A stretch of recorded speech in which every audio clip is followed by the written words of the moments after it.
Bon alors, Pichoun, tu voulais me parler quelque chose?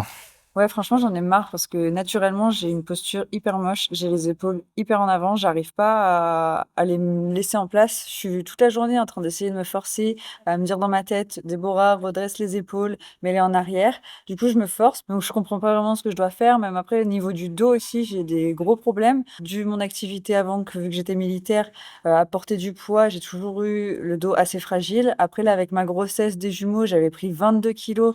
Donc, c'est énorme et je pense que mon dos, il ramasse et j'arrive vraiment pas, même en faisant des séances, des exercices, et cetera, je sais vraiment pas quoi faire pour me muscler correctement par rapport à mon corps. Je te rassure, ton problème, c'est le problème de beaucoup de monde aujourd'hui, les épaules en avant. Donc, la chose qu'il faut que tu saches, d'essayer de te redresser quotidiennement, ça ne servira à rien. Je t'explique pourquoi.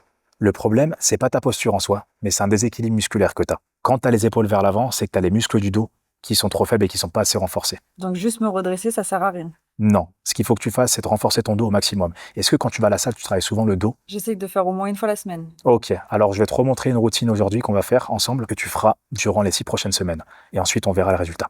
Ok, super. Pour cet exercice, on va faire du rowing halter. Donc pour celui-ci, pense bien à contrôler ton mouvement, à bien resserrer les omoplates, toujours sortir la poitrine, coude serré, et tu verras, c'est top pour renforcer le milieu du dos. Ensuite, pour le deuxième exercice qu'on va faire, c'est les tractions, donc prise pronation, pour travailler donc tout le dos en globalité. Donc là, pense bien à sortir la poitrine quand tu arrives tout en haut, ne surtout pas arrondir le dos, il faut bien que tu ressentes tes omoplates se resserrer, et contrôle bien la descente. Et pour finir, on va travailler avec du face pull, donc à la corde.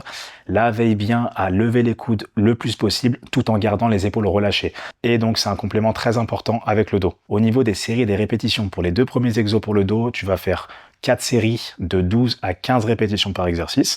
Et ensuite, tu pourras augmenter progressivement et diminuer tes répétitions. Donc, faire plus entre 10 et 12 répétitions quand tu auras acquis un certain poids. Et pour le face pull, tu peux faire entre 15 et 20 répétitions.